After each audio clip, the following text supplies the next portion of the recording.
మనం చూసుకున్నట్లయితే తెలంగాణలో 4,00,000 మందికి ఉచితంగా హెచ్‌పివి వ్యాక్సిన్ అయితే వేయబోతున్నారన్నమాట. సో, ఇక్కడ చూసుకుంటే మారుతున్న జీవన శైలి, ఆహారపు అలవాట్లు, కాలుష్యం వంటి అనేక కారణాల వల్ల దేశవ్యాప్తంగా క్యాన్సర్ మహమ్మారి విస్తరిస్తుందని రాష్ట్ర వైద్యారోగ్య శాఖ మంత్రి దామోదర్ రాజనరసింహ అన్నారు.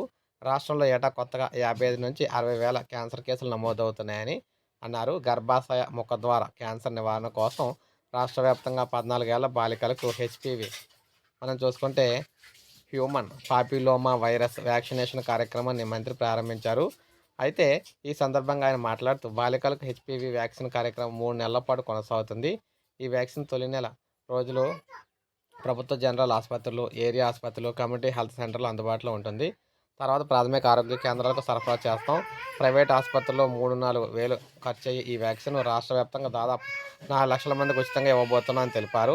కార్యక్రమంలో ఎంపీ అనిల్ కుమార్ యాదవ్, ఆరోగ్య శాఖ కార్యదర్శి క్రిస్టినా జడ్ గొంగ్దో, ఆరోగ్య కుటుంబ సంక్షేమ శాఖ కమిషనర్ సంగీత సత్యనారాయణ కూడా ఇందులో పాల్గొన్నారన్నమాట. సో, మొత్తంగా రాష్ట్ర వ్యాప్తంగా ఉన్న మహిళలందరికీ కూడా ఉచితంగా ఈ వ్యాక్సినేషన్ అయితే వేయబోతున్నారు.